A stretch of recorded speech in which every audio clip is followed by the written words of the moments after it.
আমাদের এখানে সাপ্তাহিক একটা মেলা হয়, কিছু কেনাকাটা করার জন্য আর একটু বাচ্চাদের নিয়ে একটু ঘুরতে গেছিলাম।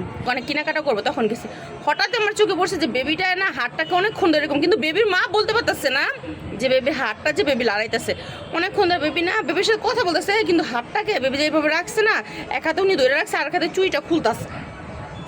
তখন যখন ফেস টু ফেস ওনার আমার চোখের সাথে পড়ে গেছে, উনি পুরা মানে থুতুপুতো খেয়ে গেছে গা। মুরব্বিটা আমার দিকে তাকায়, আমি কি বলবো, আমার বাবার থেকেও বয়স বেশি হবে, এত মুরব্বি দাঁড়িয়ে আছে, মাথায় টুপি দেওয়ানো, সাদা পাঞ্জাবি পরা, লুঙ্গি পরানো। তা আমি প্রথমে মনে হয় দাদু হবে, এই জন্য আর আমি কিছু বলি না। পরে উনি যখন আমি দেখছি আমার ফেস টু ফেস হয়ে গেছে, আপনারা বিশ্বাস করবেন, আমার ফেস টু ফেস যখন হয়ে গেছে, উনি ওনার মধ্যে একটা আতঙ্ক, মানে আমি কি বলে ফেলে উনি তাড়াতাড়ি মানে আমাকে, আমার মেয়েকে ধাক্কা দিয়া আমার মেয়ের সামনে থেকে চলে গেল, মেয়ের সামনে থেকে তাড়াতাড়ি চলে গেল। তখন আমি আমার সাথে যে মহিলাটা, বাচ্চাটার মা, ওনাকে আমি জিজ্ঞেস করলাম আপনার সাথে কি কেউ আসছে? হ্যাঁ আসছে। আমি কে আসছে? আমার শাশুড়ি আসছে। আমি কে ওর আপনার পিছনে যে একটা মুরব্বি ছিল ওটিকে আপনার শ্বশুর? না না, আমার তো কোনো পুরুষ লোক আসে না। আমি তাহলে আপনার পিছনে যে এই যে মুরব্বিটা যে চলে যাচ্ছে এটা কী হয়? কেন আমি আপনার মেয়ে বেবির হাতটা দেখেন।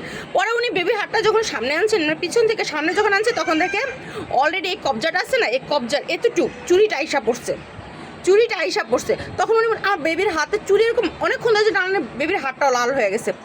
আমরা মানে আমি বলা মাত্রই দুইজন বলে কই মুরব্বিটা যে এমন দৌড় দিয়া, মানে মেলার মধ্যে তো কোন গলিতে ঢুকলো আর কেউ খেয়াল করলো না।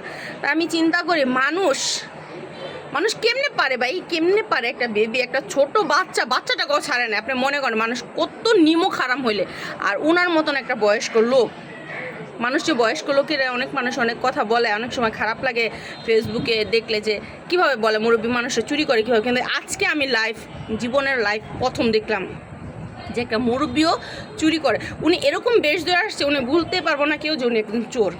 আর আল্লাহ না করে যদি উনি ধরা পড়তো তাহলে ওনার কী অবস্থাটা হইতো আপনারা বলেন তো, ওনার কী অবস্থাটা হইতো। চুরি বিদ্যা আল্লাহর কাছে বলি আল্লাহ তাআলা তার হেদায়েত দান করুক। যদি পেটের দান্দার কইরা থাকে তাহলে আল্লাহ মাফ করে দাও, উনি যেন এই নেক্সট টাইম আর এই দান্দার ভিতরে না যায়, আর এই চুরির লাইনে না যায়। আর যদি ওনার পেশা হয়ে থাকে তাহলে আল্লাহ না করুক আজকে না হলে এখানে ধরা পড়ে না, আরেকদিন তো নেক্সট টাইম অন্য জায়গায় গিয়ে ধরা পড়বে। তাই আজকে আপনাদের সাথে শেয়ার করলাম যে আমার জীবনের লাইফে আজকে আমি ঘটনাটা দেখলাম আর আপনাদের সাথে শেয়ার করলাম।